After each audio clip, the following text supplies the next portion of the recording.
Well, melting snow and predicted rainfall may have river residents locally concerned about some flooding this weekend. That's right. Aaron Leedy spoke with several emergency management workers about their concerns. What did they have to say, Aaron? That's right. Well, as of right now, emergency workers don't think they will see any major flooding. Emergency workers say river residents should anticipate a rise in water levels this time every year.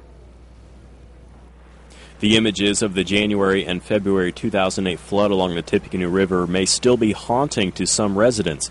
Carroll County Emergency Management Director Dave McDowell says this weekend residents don't have much to worry about. Well, understandably, every time it rains we get a little nervous around the river up here. But looking at the National Weather Service charts about the precipitation in the area, I don't anticipate a big flood like 08 or 09, but we'll be keeping an eye on it. I'm sure it'll come up some.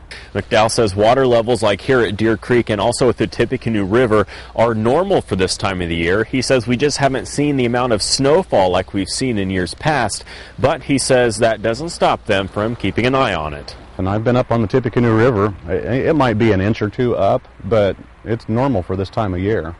Yeah, if we had the giant weather shift, say if it got 40 degrees, then we'd have an awful lot of melt. But the ground is, there's still a lot of area. We don't have nearly the snow that we had in December of 07.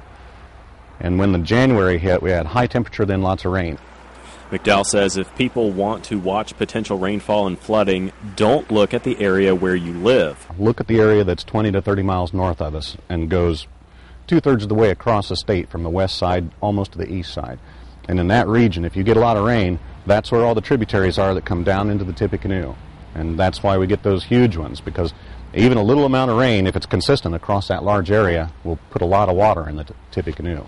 McDowell says the Tippecanoe is a concern because of its 3,400-mile watershed area.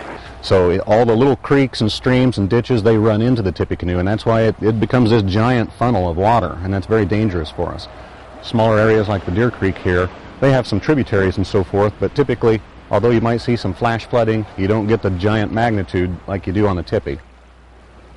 I also spoke with White and Tippecanoe County officials. They said they aren't too concerned about flooding at this point, but they will be monitoring it. Okay, some good news for the weekend. Thanks, Aaron.